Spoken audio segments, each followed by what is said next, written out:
학부모님들을 많이 만나다 보면 그런 생각들을 많이 하시더라고요. 도대체 뭐 하는 거지?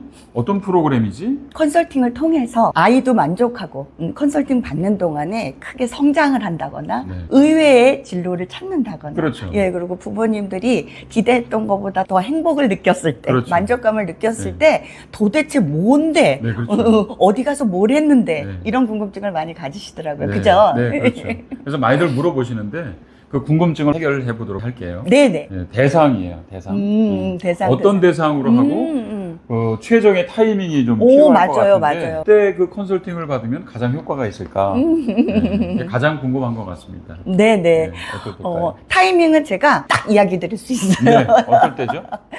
중학생 1학년 2학기 때가 가장 좋더라고요. 아. 1학년 2학기 때 이 프로그램을 만나면 후회할 일도 없고, 네, 그리고 아이가 성장하면서 방향이 확 바뀔 수도 있는 거거든요. 그렇죠. 하나만 딱 꼬집어가지고 너 글로만 가 이거 아니거든요. 그런데 그렇게 방향이 바뀌면서 본인이 정말로 하고 싶은 일 해야 되는 일들을 찾게 돼요. 네. 예, 그럼 찾을 시간도 있고 기회도 많이 열려 있습니다. 그렇지만 이 프로그램을 늦었다고 생각하지 마시고 최종 데드라인은 고등학교 3학년입니다. 3학년 친구들도 예, 이 프로그램을 좀 늦었지만 만나면 안 만나는 것보다는 훨씬 낫더라고요. 네. 예, 대학에 가는 부분에 대해서 도움을 받고 본인이 어떤 사람인가를 좀 확인하는 기회를 갖는 것이 굉장히 중요하더라고요. 예, 그래서 타이밍과 대상은 중학교 1학년 2학기 때. 늦어도 예, 그리고 고등학교 3학년까지를 보고 있습니다. 네네. 네. 자, 타이밍은 그렇지만 네네네.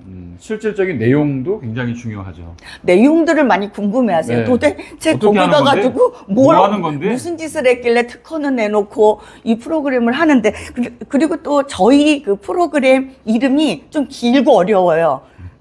시어머니 못 찾게 하려고 그랬나? 누가 지었어요, 예, 그거? 보니까 제가 지었어요. 네, 워낙 어려운 걸 좋아하세요. 예, 보니까 저희 프로그램 이름이 뭐죠? 탭, 네. TAP입니다. 발음해드려요? 아유, 그럼요. 네, 탤런트, T가 탤런트예요. A가 어세스먼트, 평가라고 하는 뜻이에요. P는 프로그램, 그래서 탤런트 어세스먼트 프로그램입니다. 네. 우리나라 말로는 직무 기반 진학 및 진로 역량 개발 프로그램. 이 프로그램은 그 직무 기반이에요. 모든 진학이나 진로를 결정할 때 우리 아이가 앞으로 했으면 좋은 거, 우리 아이에게 맞는 것들을 다 미래 버전으로 어떤 직무를 선택했으면 좋을까를 다 기본으로 한다는 거. 네, 요걸 좀 기억해 주셨으면 좋겠습니다. 네. 저희 프로그램은 첫 번째 진행되는 게 아이에 대해서 분석하는 거예요. 그렇죠. 네. 우리 아이들은요, 어쩌면 100년 동안 일을 해야 될지도 몰라요. 그게 꼭 돈 버는 일이든지 취미라든가 봉사라든가 그 다양한 일들을 오랫동안 해야 되거든요.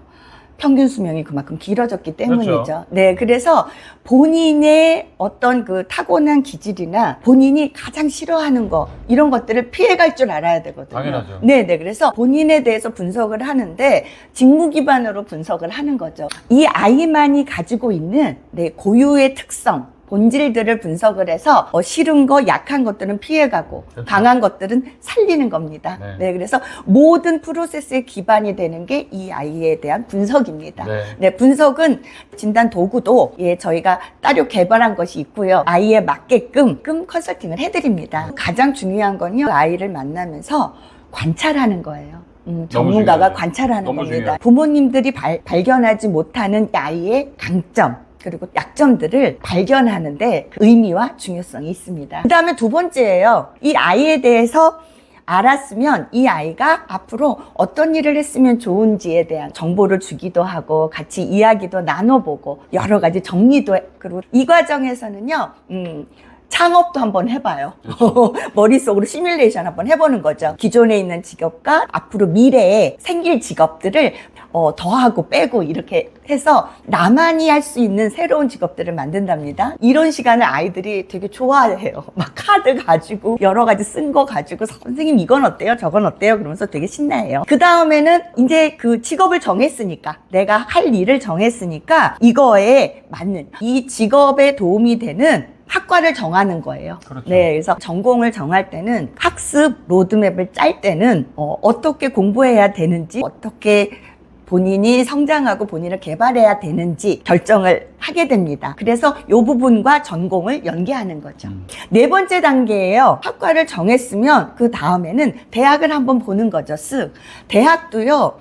대학마다 전공이 다 다르고요. 그렇죠. 같은 이름의 전공이 있더라도 그 배우는 내용들이 조금씩 상이한 경우가 많아요. 그리고 기회를 열어놨다, 닫아놨다, 아니면 글로벌하다, 아니다, 실습 주다, 아니면은 이론 중심이다. 그래서 그런 부분들을 차근차근 대학 분석을 통해서 내가 이런 쪽에 가면 좋겠다. 예, 이렇게 구체적인 목표 설정이라고 보시면 됩니다. 그 다음에 이제 마지막이에요. 이제 아이들이 그동안에 1, 2, 3, 4단계를 통해서 알게 된 것들, 그리고 전문가가 관찰을 통해서, 그리고 여러 가지 그 데이터 분석을 통해서 나온 결과를 기반으로 해서 이 아이의 액션 플랜을 짜는 거죠. 그 다음에는 이제 공부에 대한 계획, 그리고 이것만 하는 게 아니라 어떤 활동을 통해서 더 동기부여가 되고 목표 달성을 잘하겠다. 그리고 빠르게 성장하겠다. 피드백을 통해서 아이의 행동, 활동, 시간 관리를 하는 것이 이제 쭉 이어지게 됩니다. 네, 습관화죠. 맞습니다. 습관화로 만드는 것이 중요하고, 특히 고등학교 때는 수행평가 네네네, 맞습니다. 짓게끔 해서 실질적으로 성적 향상이라든지 뭐 이런 그렇죠. 것들에 대한 네, 결과물들을 낼 수 있도록 지원해드린다고 하는 것이죠. 생활기록부도 관리하고요. 아, 그럼요. 네네네. 인재를 키우는 사람들에만 있는 그런 진로 프로그램에 대해서 여러분들한테 소개하게 돼서 저는 참 기쁜데, 아이들 많이 보내주시고 부모님들도 좋은 의사결정 하셨으면 좋겠습니다. 감사합니다. 고맙습니다.